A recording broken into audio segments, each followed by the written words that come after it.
is like a 1/64 ounce to go ahead and try to flat one.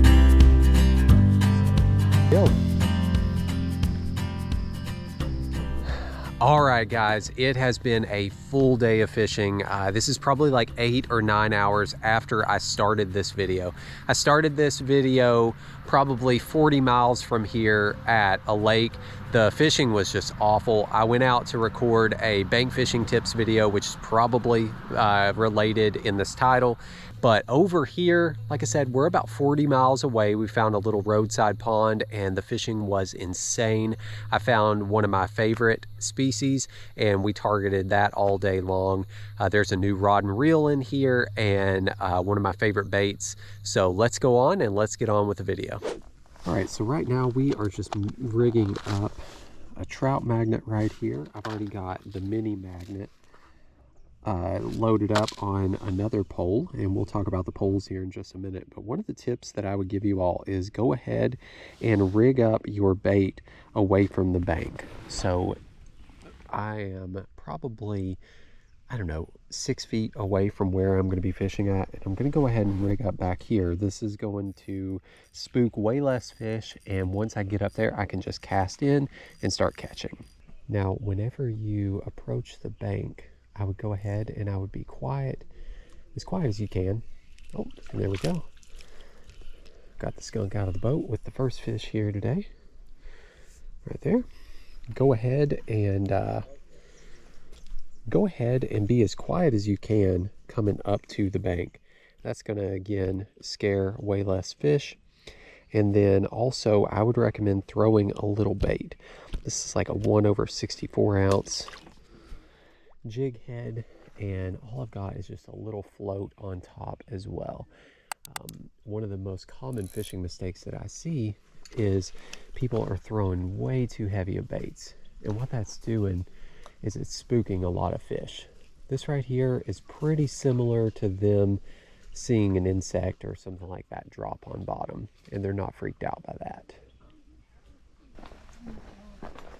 I would also recommend not camping out in one spot. So that spot that I first tried, I did catch a couple over there, but it's really hard to cast. So I'm going ahead and I'm switching up just a little bit. I'm just going to work this bank a little bit as far down as I can. I've got 2 poles with me today. I have this one right here, which is just a little 1,000 size reel. This is the Carbon X Piscifun. This one is loaded up with 4-pound line and the trout magnet, and that is the full size. Then over here, this is a new reel that I'm trying out. This is the Quantum Optics, the 10 size, and I've got that one paired with a Shakespeare Micro Series. I was going to put 10-pound on this, but it's a little bit windy today, so I'm sorry, 2-pound, not 10-pound. 10-pound would be crazy on this. I was going to rig 2-pound up on this, but I've got 4 on it because it is a little windy. And that's just a little trout magnet mini. And I see a little bit of structure up there, which is another tip that I would give. Fish around things that look a little bit unique. So far, this has all been just one big rock bank. So what I'm going to do is there's a little bit of brush in the water up here. I'm going to cast kind of near it and then pull in towards it and twitch this bait a little bit. I'm about as close as I want to get right now to it. I'm just going to do an overhand cast, get as close as we can to it. Right here we've got one.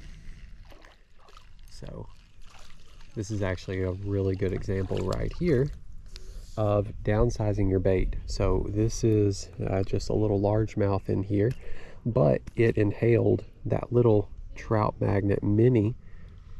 We're going to let him go here in just a minute, but this one right here, he would not have bit one of those bigger baits. However, he bit that one right there, just kind of cruising it along. Really fun fish on ultralight. Obviously not a keeper, nothing to take a huge picture of or whatever. So I keep several bandanas dedicated for just fishing. I tie this off to my right belt loop, and then that way if I've got blood, gunk, or whatever on my hands from the fish or the baits, I can just do this without getting it all over my clothing, and that allows me to be able to wear my clothing a little bit more before I've got to wash it. because I do treat all of my outdoor clothing with permethrin by Sawyer, and it maxes out around 6 washes before it becomes ineffective. And I'll pop a picture up of what permethrin is, and then I've wrote an article for Sawyer. It's posted on Sawyer's website and mine about the benefits of it and kind of how it works.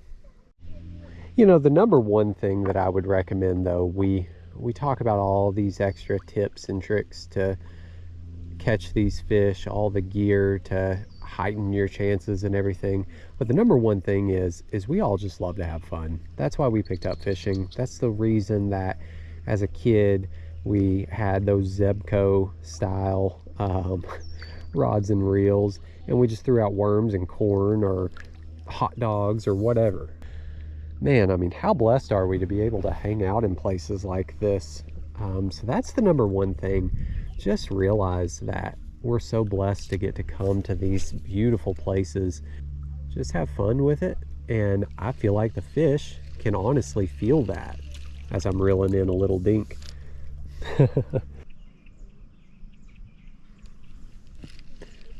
So these fish, they almost seem to be out in the depths today. I am definitely a guy that likes fishing the shallows a little bit more.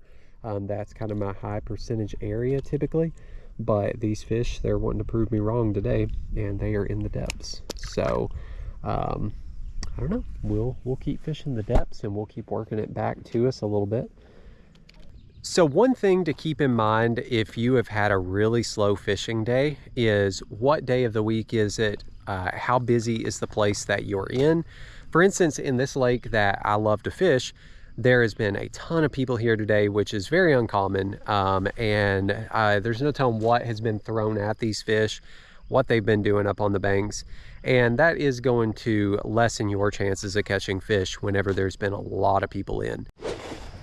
All right, so the other lake didn't work out, so we've drove maybe 45 minutes to another pond that we like to fish. This one in particular, it's a really small one, but I've had a little bit of luck here, but I discovered it in the cold season. So we're just gonna try to fish this today. Still using our 2 combos from the other lake. I have the little ultralight, and then I also have a light set up down here. And then I also brought another setup, which is broken to 2 pieces right now, but I'll assemble that here in a few minutes and we'll try some live bait with it. But we're just gonna do same deal here, same concept as the last lake. This is just gonna be on a much smaller scale. We're gonna see if we can't figure out where these fish are and pull some out. So again, we are already rigged up that way. When we get here, and I actually see something out there. When we get here, we're not gonna have to sit around and rig up at the bank, scare all these fish off. Really excited to see what's in here though, and we're getting bit already, so that's a good sign. And my wife, she's fishing out here today as well, and she's already caught one. So this may be our lucky spot today. Switched over. I switched out of my hiking boots, and I am now in a pair of dry shods, which are essentially muck boots. If you're familiar with those, which that's kind of the brand that everyone's familiar with. But I love my dry shods, and I went ahead and switched over to these just because if I want to get in here a little bit, then I absolutely can. This is typically a really muddy pond anytime I've been at it, so I went ahead and switched over today to these.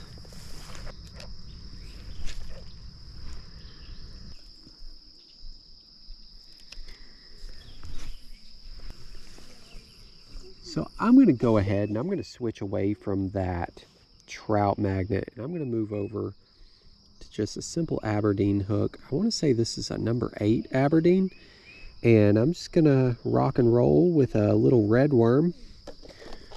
Just right there, live wigglers or whatever it says.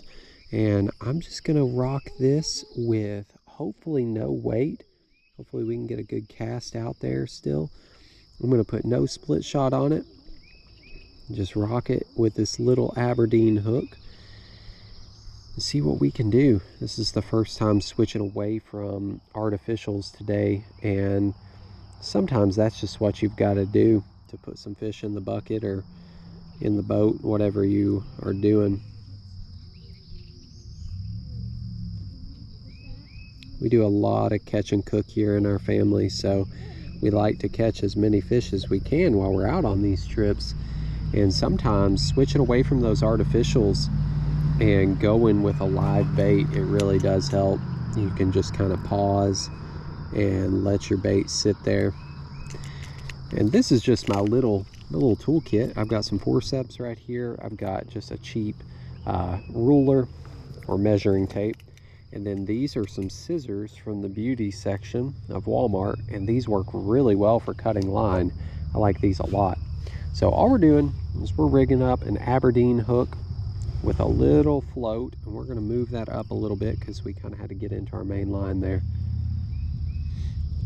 Also, I apologize for all the background noise. We really are not in a secluded spot, and that's one thing that I would say. I don't feel like you've got to get out in the middle of nowhere. In fact, I was out by a main highway just the other day fishing, and it was fantastic. Caught quite a few good fish out of there. Caught a nice red ear out of there, and then some good bluegill. All I'm doing is I'm just going to hook him once through the end right now. We'll see how he does. We're going to toss him in where I saw some of those bubbles. Again, we're just going to stay far back from this bank too, as far back as we can. And we're just going to cast a little dude out there, see if he'll catch us a fish. Right there. Oh, he took it under, but didn't commit. I got a pretty large size worm on there, so I need to remember that and not set the hook too quick.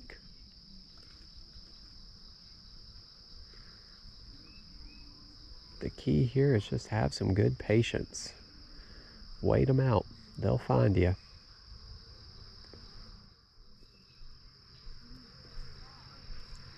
Oftentimes with live bait, I'll reel in just a little bit and I'll let that bait fall back down. And right here, we'll set the hook on him, and there we go. And we got him. He's a good fighter. Decent sized gill. So one of the best things that you can buy for fishing is actually not even found in the fishing section. It's just a big 5-gallon bucket. You can get fancy, you can get the insulated buckets, or you can get just a cheap one like we've got right here. We've got a ton of these. We use them on our fishing outings. We also use them on or for our fish processing, and I'll show a video of that soon. We actually just added another one to the bucket, but these things are worth their weight in gold, because it allows you just to be able to dip some water out of the body of water that you're fishing in, and you've got a way to keep your catch good and alive. And then the good thing about it is if you don't catch enough, really, right there we've got us one. If you don't catch you enough, then you can let them go. I've not had good luck with stringers in the past. I've had them get off. I've had things come up and eat them, and that's just no fun. So I'm a big fan of doing that right there. And that is a Red Ear Sunfish. That is a 100% Red Ear. That is not a hybrid. So I am super stoked to see that, and I'm going to cast right into that same hole, because typically they like to stay together in the same area. All right, buddy, we'll let you go. We've got our kids out with us today, and sometimes they like to fish and sometimes they just like to hang out and do their thing. And now what we'll do with them is we have fishing poles that are set aside if they want to use them, but sometimes they just like to explore, and they'll hang out, they'll make stuff. Some of our older ones, they'll bring their knife or whatever with them, and they'll carve and do little projects like that. But it's such a fun time out here to be able to bring your family. This is things that they'll never forget. We've had some good family catches while we've been out here. And I think it's an important thing to be able to let your kids catch their food from time to time. There we go, we got a good one this time. I saw his belly. Actually, this looks like a female. Yep, right there. Females are brighter than the males. Ooh, can I release that guy? So the females are brighter than the males. They're typically really bright orange. And like I said, these guys, they will group together, these red ears. I'll pass it off to my boy. He likes to release them. You like lipping them, don't you, bud? Yeah. There you go, bud. But sometimes they'll just Got it? poke me. There you go. He likes lipping them. So I don't blame him. I was actually in my, oh goodness, probably late teen years before I would really handle sunfish, because I absolutely hated how spiky they were. But those red ears, you can lip them. I went ahead and I set my float a little bit deeper, because a lot of times the bigger red ear will they'll go down bottom. Right now we're just getting a lot of the small ones. So we'll fish a little bit deeper. We'll see if we can weed through some of these little ones. And I'm really hoping that we can get one of those big ones. Are we keeping that or releasing it? No, buddy, this one is going to be released. Do you want to release him? Oh, you got doubles. Look at you. Yep, Mom literally caught one right Mom caught another one. Looky there. They're like the same size. So we're catching a lot of the dink red ear, but it's a good sign. It's a good sign when they're biting this frequent and in such a centralized location. That typically means that there's a lot of them cooped up together. I may have threw my bait off just then, but we'll see. There we go, we got us another one. And guys, this is exactly what you're doing.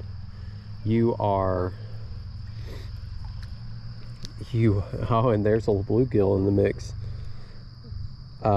You just keep cruising around until you find it. Sometimes you have to just swallow your pride if you are a artificial guy. I like live bait and I like artificial, but sometimes you just have to swallow that pride and cast out an artificial, or I'm sorry, a live bait. And that's when you start syncing up with them. I mean, it's every cast right now we are catching something. And I'm just casting out that little bit of a worm that's left, just to see if we can't catch us a few more. It's a very, very lightweight setup that I'm using. This is the Piscifun Carbon X with a Bass Pro Micro Light rod. It's a 6-foot light action, 4-pound line. Just a little bitty float, little Aberdeen hook, and right there, we almost had us one. They're going nuts right there. They like it. All right, so we have just switched our method over to fishing on bottom. We're still using that little Aberdeen hook, just a little itty bitty split shot. And we're using that little red worm. And I'm just using this method right here of holding my hook, or I'm sorry, I'm holding my line out this way. And when they bite, they take off with it. You have no hesitation. I love this method right here versus just trying to watch your line or things like that. I'm going to move it just a little bit, twitch it on bottom. Let them know, hey, I'm a worm, I'm over here, I'm ready to be eaten. We'll maybe move it a little bit, try to get back where that big red ear was. When I say big red ear, like, that's the biggest one we've ever caught out of here. We've caught some monsters around our parts, but if that one bit that quick, when we start fishing on bottom, I have a feeling that there could be some behemoths down there. If you didn't already know, that is my absolute favorite species to catch. I love red ear so much. My biggest one was, I want to say 12 inches and 1.5 pounds. So he was quite the tank. I caught him in 6 inches of water as well. and you will get caught up on bottom every now and then. And so if you feel when you're fishing on bottom that you just can't move, you're most likely hooked up on something and it's not a fish. So go ahead and just reel back in as quietly as you can to not disturb the rest of the fishing. But right there, I was definitely not hooked up on a fish.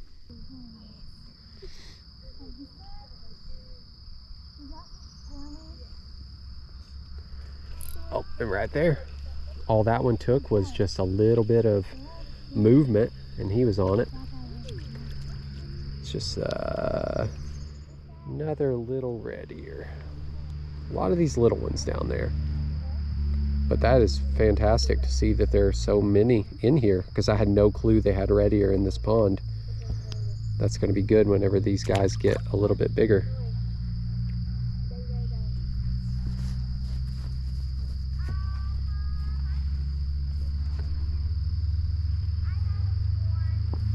We're just going to keep fishing that same hole and see if we can't drag out a bigger one. Keep fishing on bottom, give it a few twitches here and there, because that seems to be working well.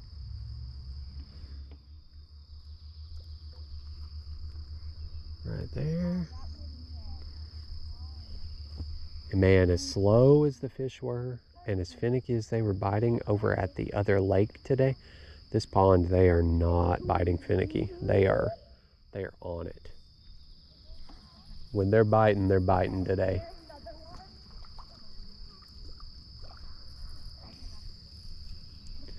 Right there. Yep, that one I think was eating it on bottom, so it is not going to be a surprise if this guy swallowed the hook. I really hope he's not.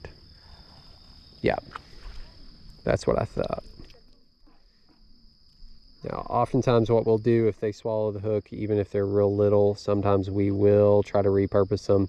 We'll either try to use them as bait for catfish, or we will just go ahead and bring them home and cook them up and get what little bit of meat that we can, because oftentimes when you rip the hooks out of these things, they are not going to make it. And he's already bleeding over here, so that may be one of the guys that we take home, even though he's little. It's one of the things we try to be as good of stewards as we can over these fish. I mean, they're such a blessing that we don't want to just let it be something we throw back in.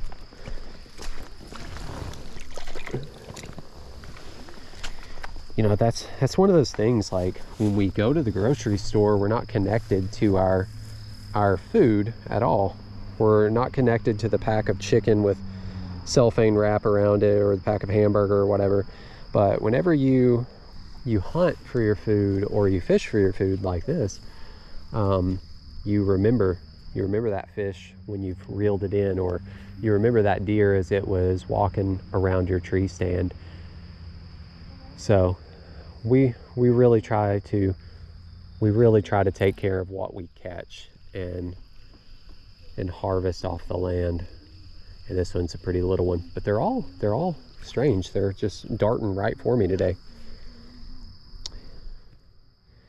That one, I felt that one when it picked it up, so he shouldn't have the hook too far in him. But this hook is a little on the small side, so they are getting it pretty deep in their mouth when they bite. But those little forceps are fantastic for whenever I have no other option. But that guy, I was able to get him released. There you go, buddy.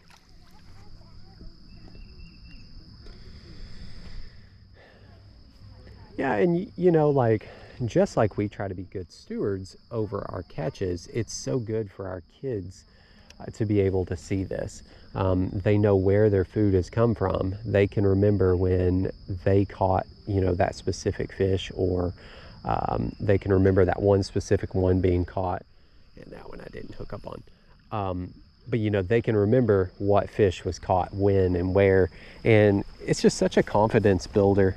I know it's been a big confidence builder for me, learning certain skills over the course of my life, whether it's wilderness skills for survival, and because that's what I do for a living, is I work in that industry. But you know, it's such a confidence builder on learning these skills And for a kid to come out here and catch their own food and then see it processed or process it themselves and then eat it, it's a big deal for them. I've noticed that it's really built my kids up being able to do that. It's something I'm thankful that my parents did for me. We took trips down to Florida every year, and I got the chance to go into the canals and everything, and I got to catch some of my own fish, and we would bring them back and we would cook them. And it's just, yeah, it's a big deal when your kids get to do that. And this little guy, he's not cooperating too well, so we're going to nose hook him just right up here. We can bring him down the hook as much as we can. And these worms are a little bit wimpy. I hope that they get better as the year goes on, but they're a little bit wimpy. So we are going to we're going to hook him twice.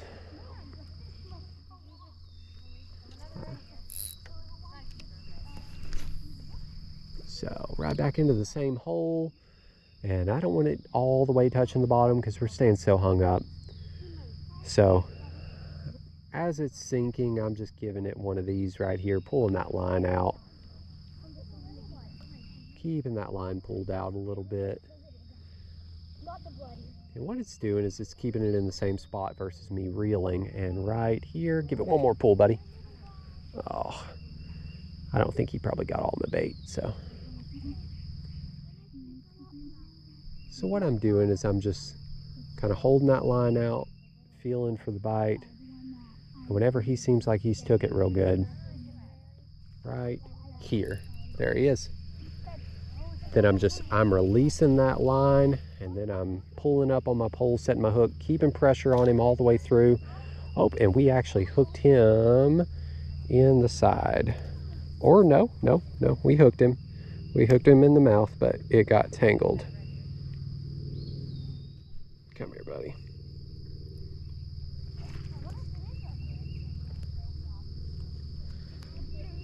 Yeah, he's all tangled up in here. Got it right around that bottom fin. There we go. Pretty little gill. And we'll get our forceps and we'll get that hook out of him.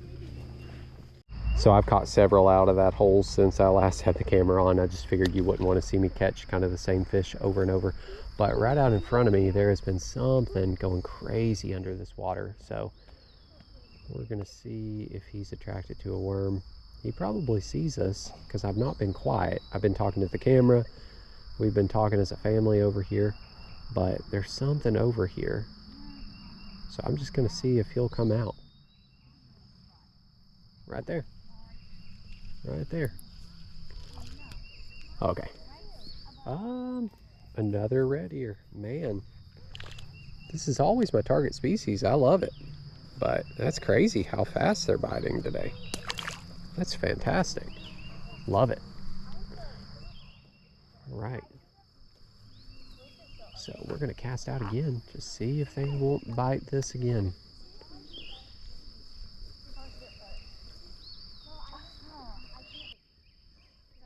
There we go. Caught it. So right in there. Again, they're just... Yeah, this one, same deal. Like, what's up with that? Same deal. They keep getting it wrapped around that bottom fin. There you go. He's out. He is out. Now let's go ahead and let's just get the hook out of him. Man, really good hook set in there. Like, he wasn't getting loose. Here we go, bud. Oh, I already got him. Oh, okay. So this, honestly, this has turned into such a weird fishing day. You know, at the beginning of the fishing day, it was super slow. Everything was biting finicky. There was tons of people around, and now we're at just this little roadside pond and we're wearing them out. It's so funny how the day can change like that. But I mean, it took us driving another 45 minutes to another location. We're tired, but we didn't obviously want to go home with kind of a lose of a day. We wanted to catch some fish today. So we put in the work. We found them in this pond, and it's working out well. Very good fishing night.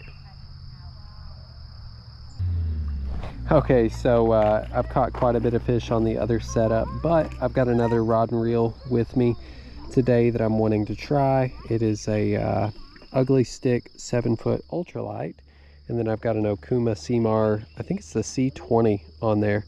I saw this the other day and really liked it in the store, and we've got a holiday coming up, and my kids and wife were nice enough to go ahead and buy that for me in advance. So I wanted to catch a few fish on it. So I'll show that to you all whenever I get a little closer to the water over there. Hopefully we will have some good red ear coming in on this line soon. All right, so here is the rod and reel combo. This is a Seamar C20 by Okuma, and then this is the Shakespeare Ugly Stick GX2, and this one is an ultralight 7-footer.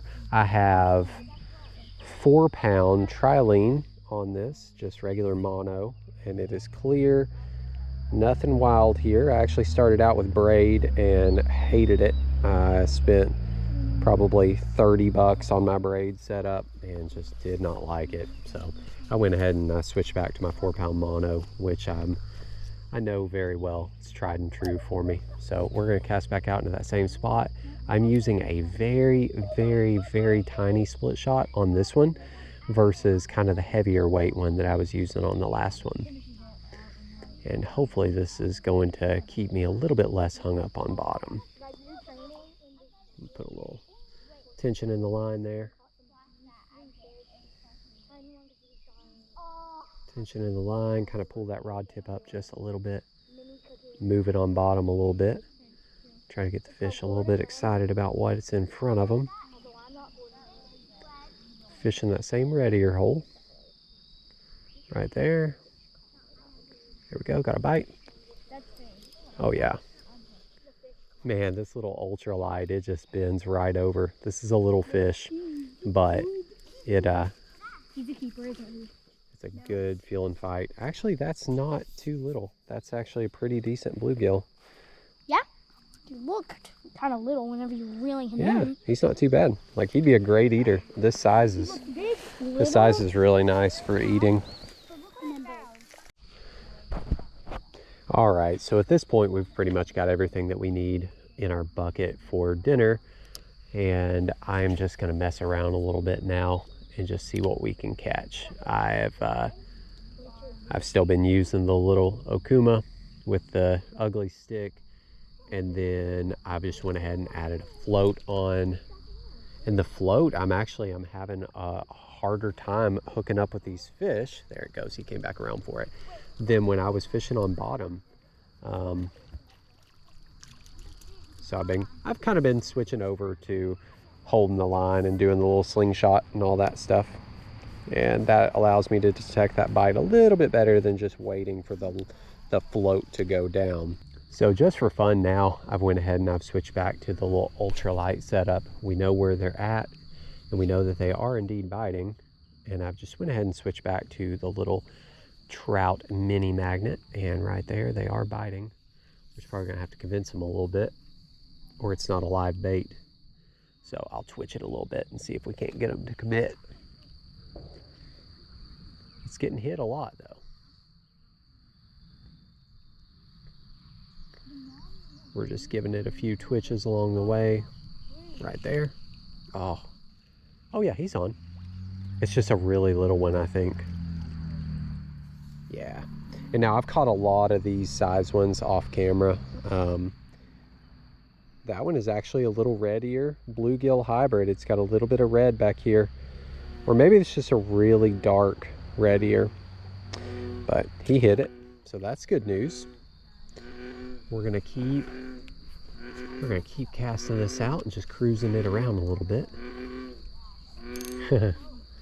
All the frogs are getting going for the evening. Love them.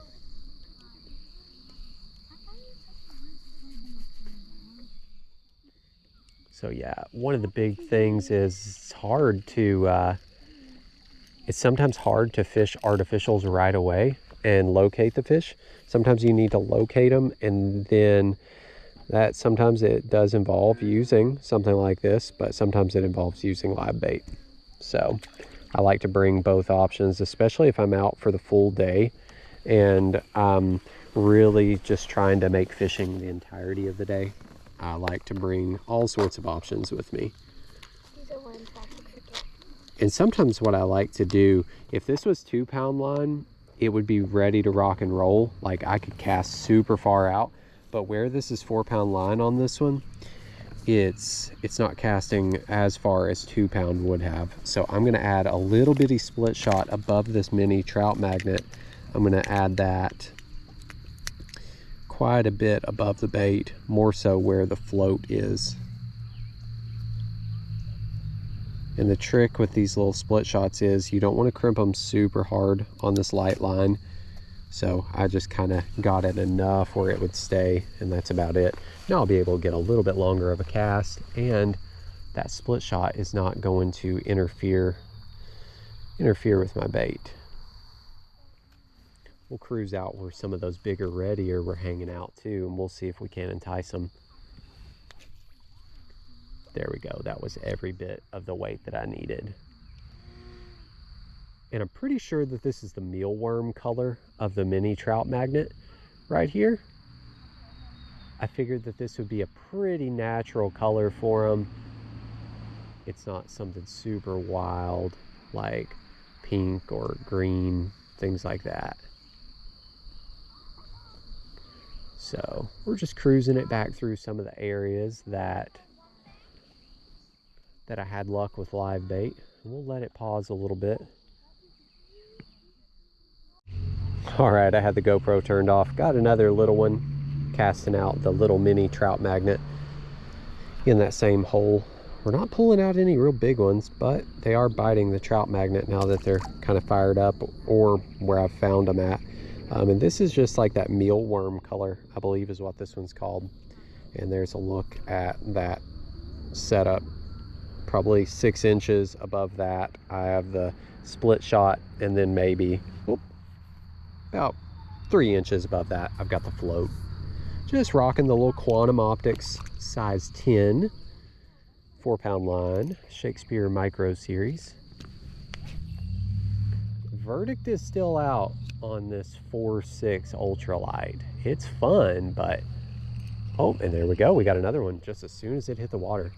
Oh, it let go. I messed my hook set all up. And that is actually what I was getting at when I was talking about this rod. The verdict is still out on this rod. 4.6 is awfully short for me. I could definitely see where this would work really well in creeks or things like that. But casting distance is pretty difficult for me. And, you know, this is my first time ever using a rod this short. But I'm stoked to have it. And I mean, it was like 20 bucks at Walmart. I had a gift card, and we needed an extra rod to bring. So I went ahead and picked it up and slapped this Quantum on it. And yeah, I'm stoked to have it, just still trying to figure out where it fits. I'm definitely more of a 5'6", 6 foot kind of guy when it comes to my rods. The hook set is just so difficult on these. And right there, speaking of hook set, I messed that one up. If I had 2-pound on this, which I was very tempted to do, then I would have a whole lot better casting distance and I wouldn't have to use that split shot. But I'm just not able to get any distance hardly out of that 1/200th ounce jig with the 4-pound going. Did have a bite there. Again, I missed that hook set. Still trying to figure this rod out. Like, I'm hoping I'll get used to it. I've just used 5'6" and 6 foot rods for so long that even that little Shakespeare that I was using, the Shakespeare Ultralight with that Okuma, that is such a weird rod length for me, that 7 foot, that I'm just not used to it.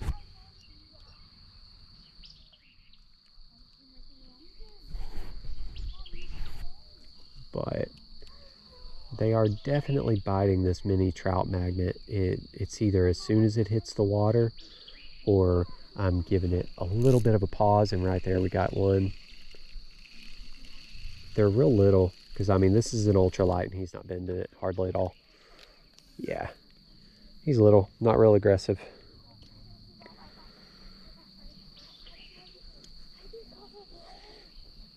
I'll tell you though, all the trout magnet stuff that I've tried, the trout magnet, the crappie magnet, the mini trout magnet, everything, it's been fantastic. I've used their floats for a long time as well, and they're my go-to floats.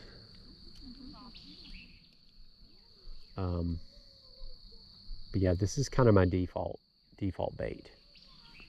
Oh, he was close. He was close to taking that one under, and there we go.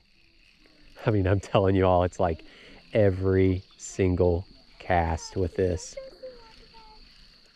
And I mean, I don't even care if these are not eater size. That's so much fun. I'll take that any day. So right there, we've caught a bluegill. Now we've caught our red ear. And the baits hold up pretty well too. I mean, I've caught a lot of fish on that single bait. I think I caught probably 20 on one of these the other night while I was out. I mean, it was just back-to-back bites, and the little mini trout magnets, they hold up so well. The full-size trout magnets, they hold up well too, but I think the minis just hold up a little bit better because the fish, they don't have as much to nibble on, and they're not yanking on that that bait and the hook as much. I'm starting to get a feel for the little 4.6. It's different.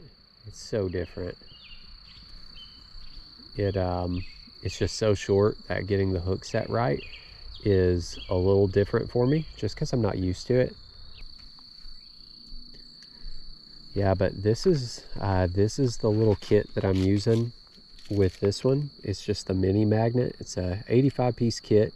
This one comes with 15 hooks and then 10 of each color. And I think it's such a fantastic deal. I think I paid 13 or 14 bucks for it. If I can find it on Amazon, I'll link to it in the description. Otherwise, you can just cruise over to one of your local sporting goods stores, see if they've got them in stock.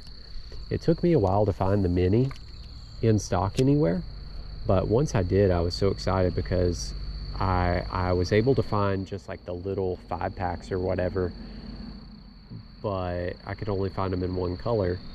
So whenever I found the little 85 piece kit, I was super excited. It's been one of the best baits for catching just such a wide variety of fish.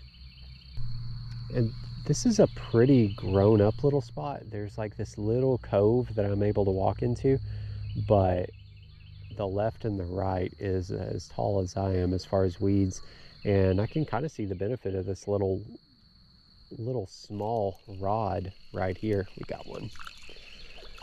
I'm able to see the benefit of it now in this little area, and that's kind of what I was thinking. Like if I was to fish a tight creek with a lot of cover or whatever, this would be a great rod. But also these little ponds with so much overgrowth, like there's not a lot of casting room, but this seems to cast really well around there. And like I said, this would be all inclusive. You would probably spend 50 bucks on this combo. So if you're looking to get into ultralight, this would be a good one. This would be a good one for you to check out.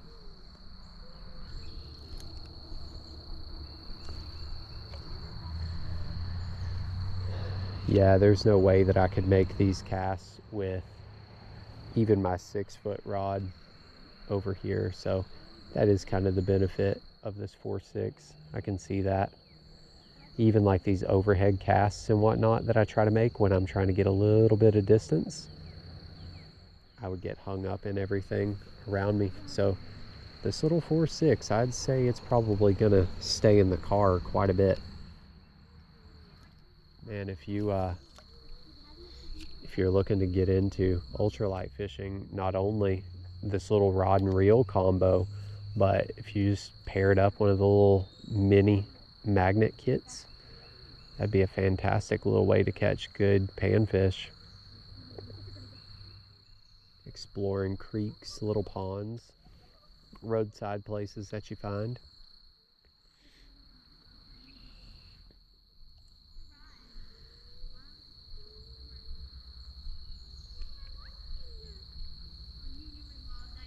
Yeah, they either seem to be really small over here or they're not biting that well.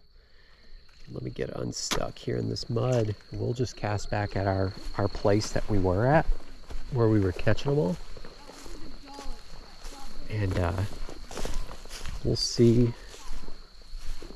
just in one take how they're biting over here.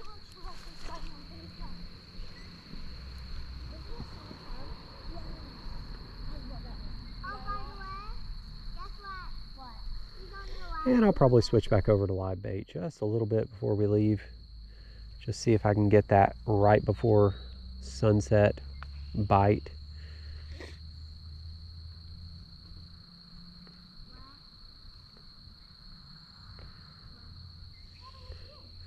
Yeah, like if I'm in a wide open area, kind of like this right here, with nothing that I'm really casting around, I'm probably gonna stick with the 6-foot rod, the 5/6s, but in that little tight area, this whole 4/6 is fun. Feels like I've caught that same fish so many times. They're all about that same exact size.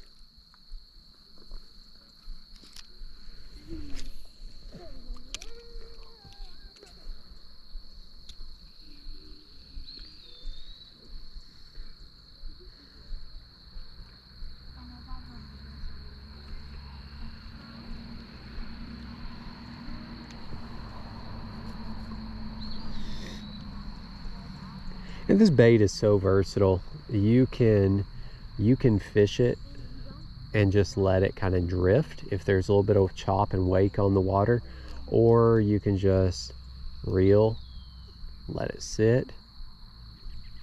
What that bait's doing is just kind of settling, and then it's gonna sit there and float. You can do that. You can twitch it. And it's so interesting to see that they'll bite differently depending on what they're in the mood for. We're basically out of live bait at this point, so I'm going to toss on one more worm for the night, and then I may throw that mini trout magnet around just a little bit more. But just wanted to see if we can't pull out one more decent fish with some live bait. We're going to hook him so that he stays on and gives us the most time to fish this. What a fantastic day of fishing. I have no clue where this video is going to go, how I'm going to edit it, because the beginning did not turn out like I wanted it to, but the ending, this is everything you want in a fishing trip right here. So much fun.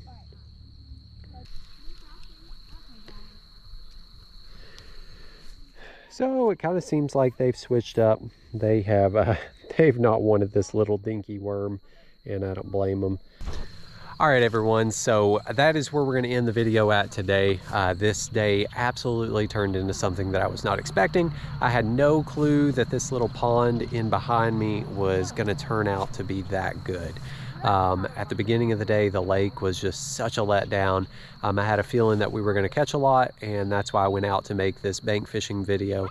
But we kind of reclaimed everything here at this pond, found out that there's red ear. So we will definitely be back here, especially in the height of summer. Hopefully we will pull out some of those big ones. But in the meantime, if you liked this video, hit the thumbs up button, comment down below, and also subscribe to make sure that you are notified whenever I drop new videos. We've got a lot of fish over here in the bucket right now, so I'm going to be processing those, and I'll be making a video about the processing and the equipment that I use for all of that. So if you want to see that, make sure that you're subscribed, and I'll catch you all on the next one. All right, so we're at that phase of the night whenever I say one more cast, and in all reality, we know it's not gonna be the last. And I think we've got a decent one right here. He's a little red ear right there. There we go, we got us another one. So much fun. This is actually a pretty good one. I say we end the night here. We'll see if we can pick another one up right there. It's getting a little bit of hits.